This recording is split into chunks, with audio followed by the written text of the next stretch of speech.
The last bit of work we need to do is to pass what we've typed in the edit text to the child activity. Open this exercise that's titled Passing Data Between Activities and follow along. The first thing we'll need to do inside the main activity is to store the contents of the edit text into a string. I'll do that here inside the button click listener so that it happens when I click the button. And I'll store it in a string called text entered. Now to send that string to the child activity, let's check out the documentation of the intents to find out what we could use.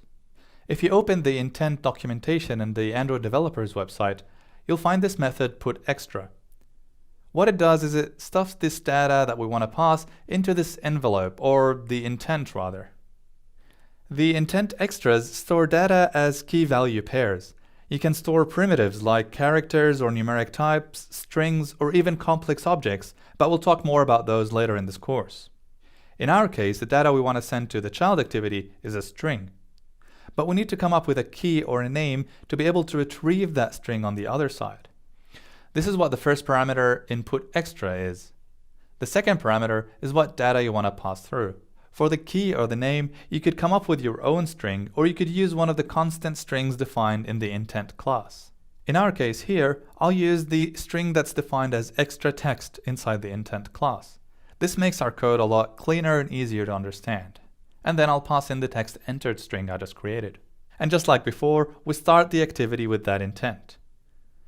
Now, if we try to run the app, it would start the new activity, but nothing gets updated. So let's fix that. In our child activity, after getting a reference to the text view, we need to get the intent that created this activity so that we could retrieve the data that was passed in it, pretty much like opening the envelope. If we go back to the documentation of intent, we'll see that the method getStringExtra would retrieve a string using the string name.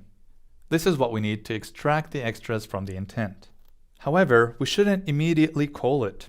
Activities always have an intent which triggers to start that activity.